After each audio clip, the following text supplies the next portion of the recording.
કિરીટભાઈ તો એને સજ્જન માણસ છે. અમુક એમના પાર્ટીના મિત્રો એમને ઓળખી નહીં શકતા તો એમની પાર્ટીનું દુઃખ છે. અમે તો બધા સજ્જન જ કહીએ. આપની પાર્ટી બોલે લો ભાજપનો, આપની પાર્ટી બોલે લો ભાજપનો. પાટણથી ગાંધીનગરનો રસ્તો જ છે. કિરીટભાઈ એટલે ભાઈ કિરીટભાઈ માણસ સારો છે પણ ઝઘડો અંદરો અંદર ડખો ચાલે છે કઈ. શું કોંગ્રેસના દિગ્ગજ નેતા અને પાટણના ધારાસભ્ય માટે એ ભારતીય જનતા પાર્ટીના દિગ્ગજ નેતાઓએ રૂમાલ રાખીને મૂક્યા છે? ગુજરાતની રાજનીતિની અંદર રૂમાલ મૂકવાની સ્થિતિ એ વર્ષો જૂની છે.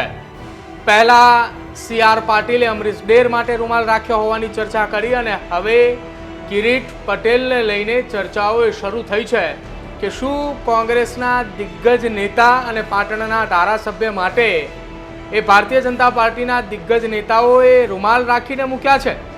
આ વાત એટલા માટે કરવી પડે છે કેમ કે પહેલા પ્રદેશ ભાજપના પ્રમુખ અને હવે રાજ્યના નાયબ મુખ્યમંત્રીએ કિરીટ પટેલને લઈને ભરપેટ વખાણ કર્યા છે.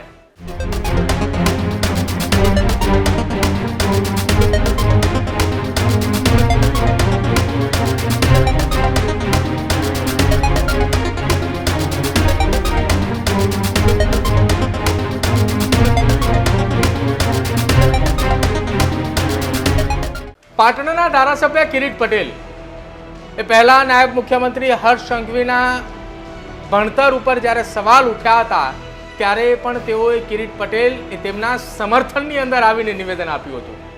ત્યારથી ચર્ચાઓ એ શરૂ થઈ હતી કે કેમ અચાનક કિરીટ પટેલે રાજ્યના નાયબ મુખ્યમંત્રીના સમર્થનની અંદર આવીને નિવેદન આપ્યું.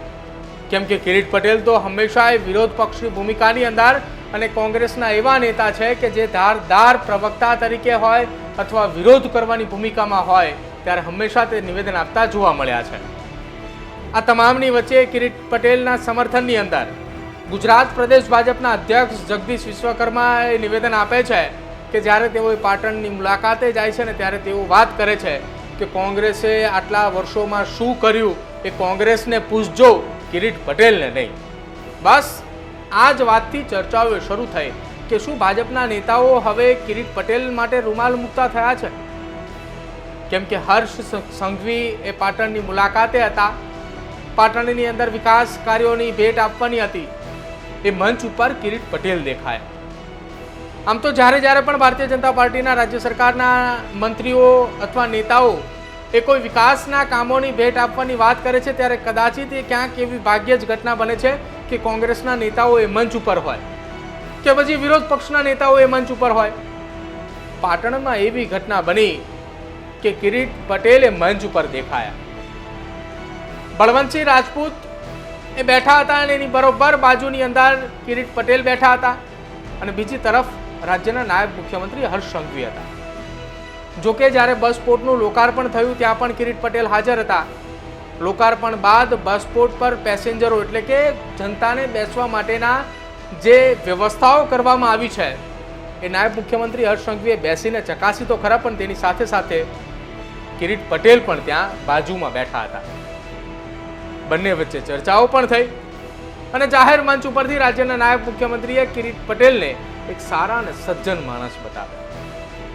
વિકાસ જોવાની વાત થઈ અને જોવાની વાત સાથે સારા અને સજ્જન માણસ કેમ કયા, પહેલા નાયબ મુખ્યમંત્રી હર્ષ સંઘવીની વાત તમે સાંભળી. કિરીટભાઈ શું કહો? આપી દો. કિરીટભાઈને એમનો અલગ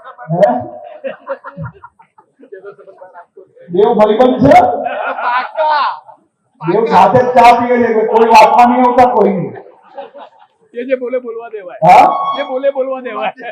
દેવ મેં જોયું સાથે જ ચા પીએ વિધાનસભાઓ.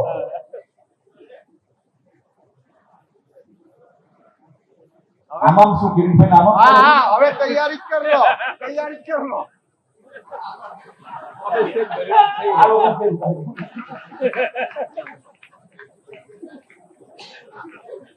કોણ?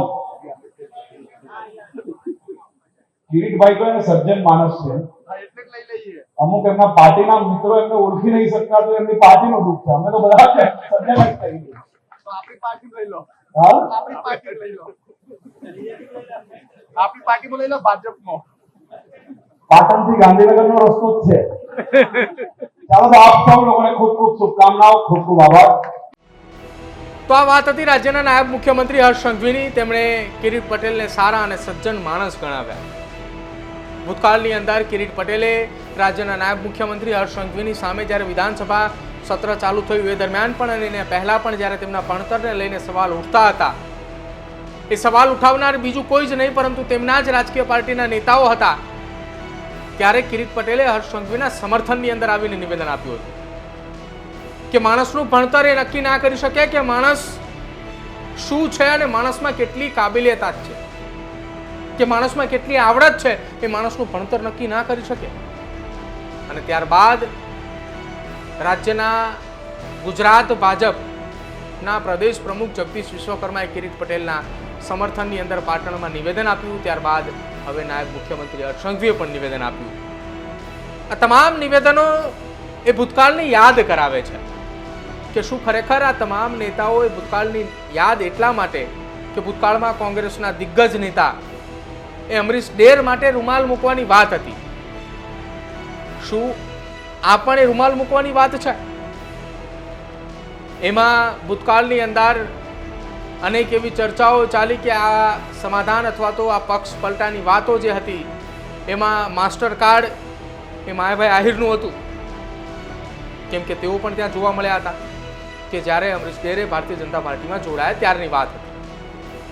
હવે કિરીટ પટેલની અંદર માસ્ટર કાર્ડ તરીકે શું બળવંતસિંહ રાજપૂત જોવા મળશે કે પછી કિરીટ પટેલની અંદર કોઈ માસ્ટર કાર્ડ નહીં પરંતુ ભારતીય જનતા પાર્ટીનો આવકારો જોઈ એ આવશે? આવી ચર્ચાઓ સોશિયલ મીડિયાની અંદર અને ગુજરાતની રાજનીતિઓમાં થઈ રહી છે.